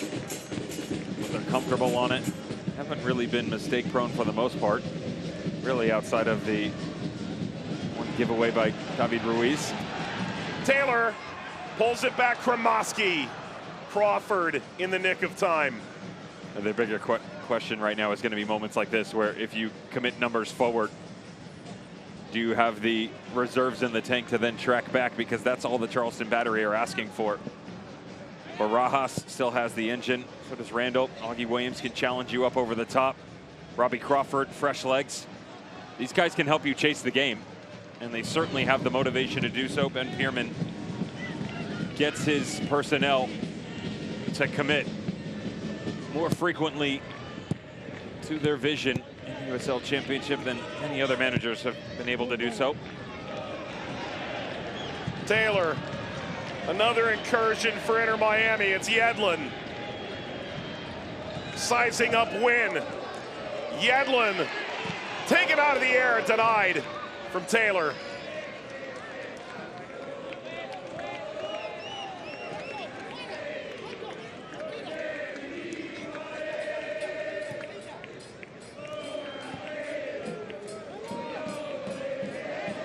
shifty from Arroyo. Andre Yedlin. Once again, Kremoski turns, fires off of Allen.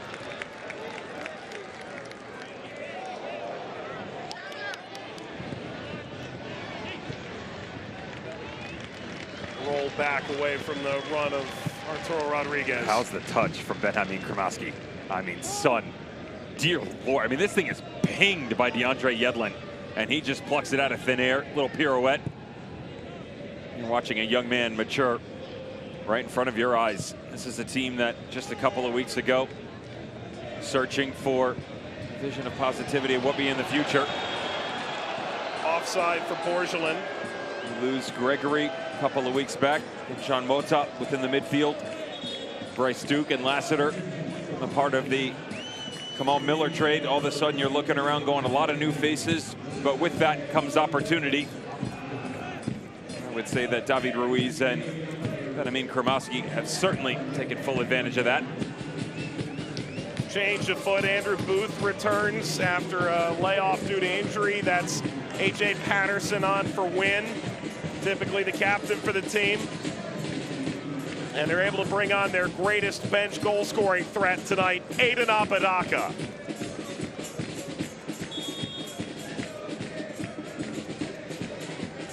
A good number of Charleston fans making the trip down. It was merely a bus trip for the Battery.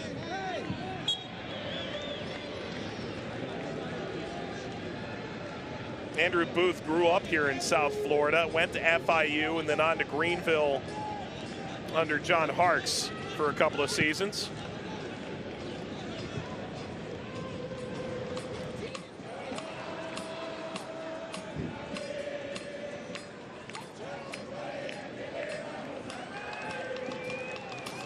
Chipped in for Yedlin.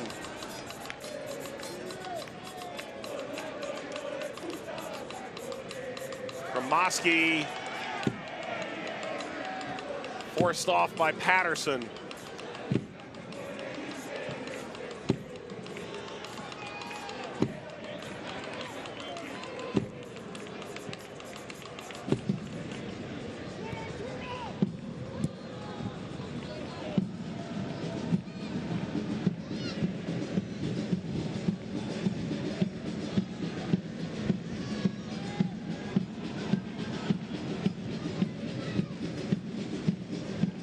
Borgelin.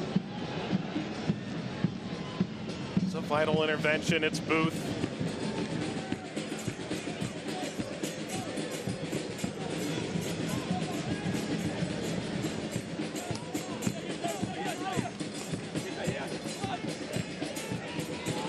Jake LaCava prepares to enter for Inter Miami. Muse. Expected goals in this game are almost identical.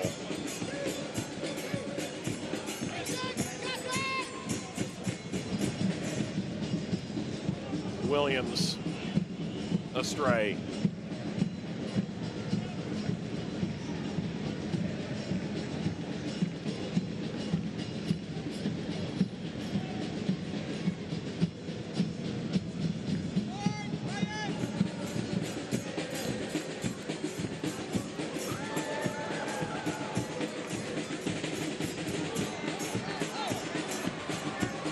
Kremoski.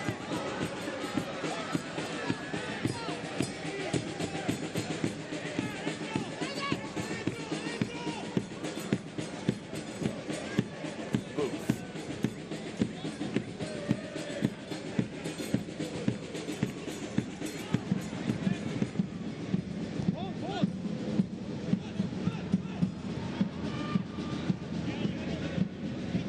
Patterson.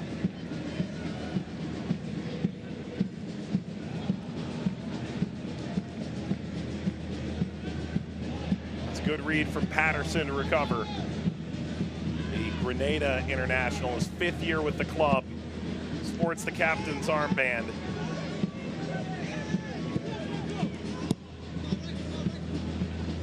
Apodaca.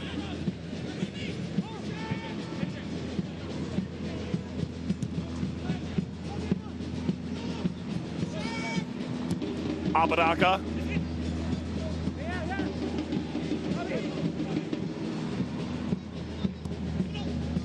Barajas.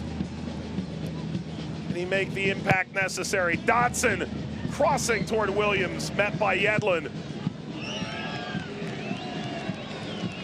And wayward by Patterson.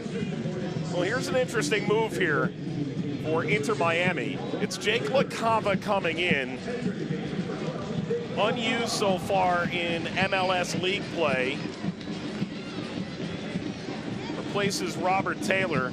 He was acquired by the Tampa Bay Rowdies from New York Red Bulls on loan by the former GM of the Rowdies, Lee Cohen, who's now the club president, Charleston. He knows LaCava as well as anybody. You do hope he finds his way here, 22-year-old from Connecticut. He's one of those project players that they feel like has a pretty high ceiling.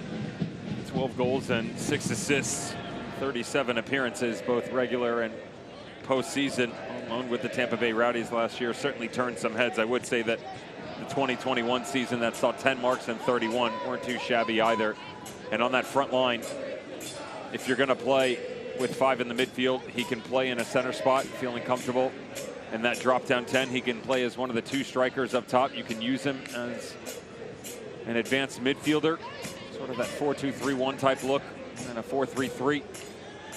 So Jake LaCava is certainly going to give himself the chance with all the tactical options that Phil Neville is going to have. Now he's just got to go out and take advantage of it. It is a team that, even with the sanctions that are to come to completion at the end of the 2023 season, have certainly done a really good job of building this roster. Hats off to Chris Henderson, Phil Neville, and everybody else, because it's a little bleak for some time. Certainly feels like in a lot of areas it's on the up and up. LaCava was a clever piece of business. St. Louis selected him in the expansion draft, then got flipped to Miami for $150,000 in allocation money of the general variety.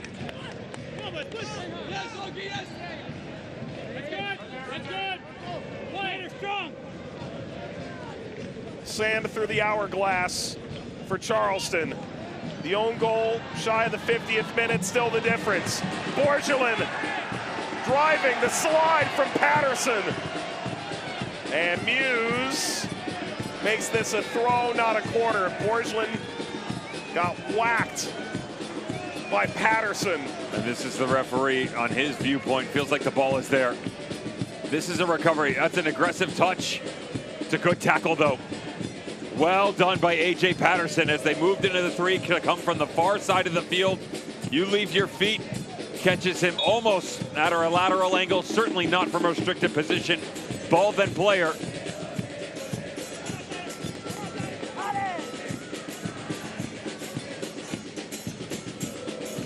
Negri.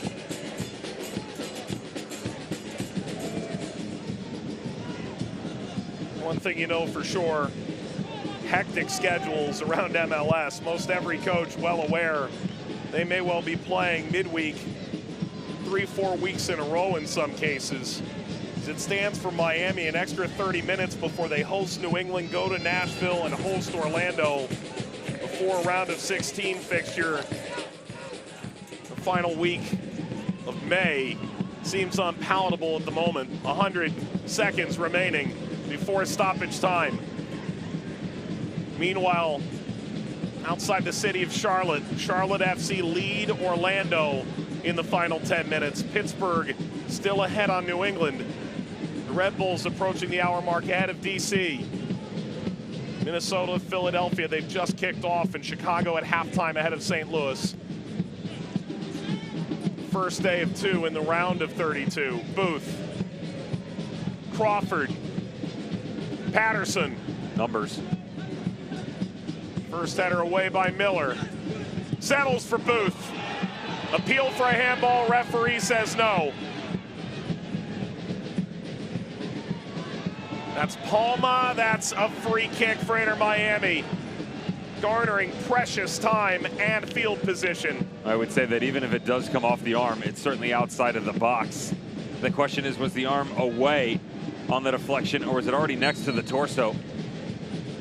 That angle's really difficult to tell. The connection with Dixon Arroyo.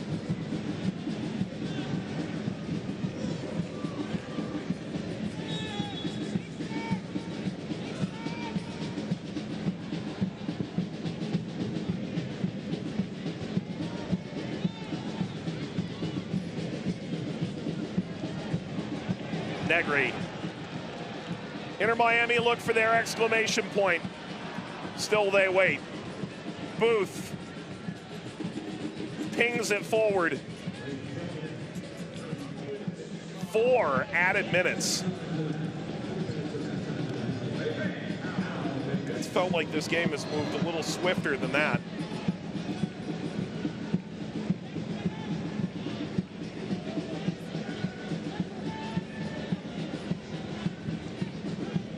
Flipped up for Williams by Crawford. Gromosky spun around by Booth. Let's take one more look at that potential handball. It's tight. And again, it is just outside the top of the 18. See, the problem is I don't see a change in spin on the ball. And that even if it is connecting, it hits the knee first, the arm is coming back towards the torso. Still have a hard time believing the referee's gonna blow the whistle.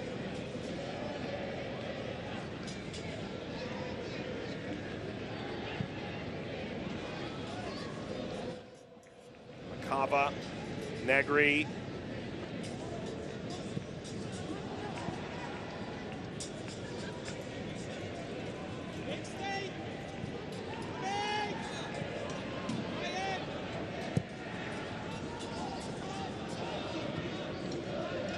Forward from McVeigh, on to Arroyo.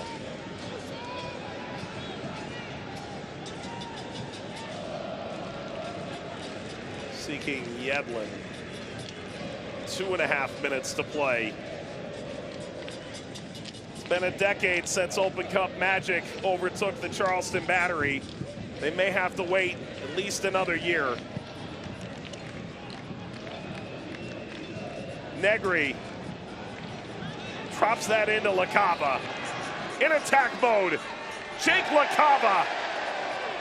Palma stepped in, it's still alive, Arroyo! How Miami hasn't ended this yet. Tattoos the post. Jake LaCava one-on-one. Doesn't lack for confidence, does he? It's certainly a foul. And to be fair for Palma, probably better off that this ball sprays out and they get an opportunity out of it, because he's already sitting on a yellow card.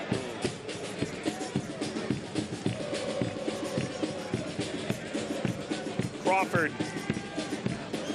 brought down to LaCava. Inter Miami in search of a second.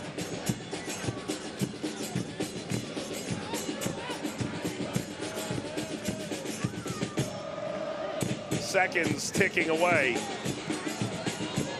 Back from Ulloa. The round of 16 beckons. Thursday afternoon, the Open Cup draw. BR app and BR Football YouTube page will have coverage of it. Who, what, when, where, and why of what's to come at the end of the month. Ball curled in behind. Booth off of Barajas. Gromosky. Touch worth its weight in gold.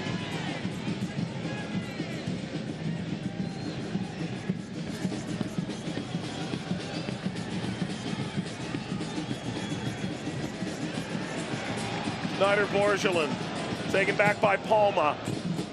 It's now or never for the Charleston Battery here in Fort Lauderdale. Booth. Head swiveling. It's Rodriguez's target. Headers away. And that's it. Miami on to the round of 16 for a second year running.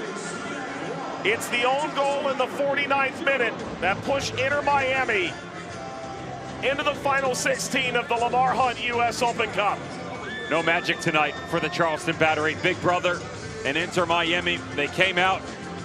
They certainly were the better team, albeit not necessarily something you're going to gloat about when going back to video review. Phil Neville will continue on with his unbeaten run. All that matters for them is the number 4. They have now managed 4 games unbeaten in all competitions after dropping 6. They were looking for momentum. They've got it. And Ben Pierman and his team will look to recover on the weekend in the USL Championship, but their cup run is over, at least for this year. Our cup run continues with Sacramento and Colorado Rapids. Maybe there's a cup set to be had out on the West Coast. Meanwhile here, Inter Miami stamps out Charleston's Open Cup dreams. It's off the head of Palma in the 49th minute that Inter Miami finds salvation in the round of 32. It is 4 unbeaten. It's full steam ahead for Inter Miami. For Devin Kerr, our entire team, Mike Watts, saying thanks for watching, and so long for now as Inter Miami advance to the final 16.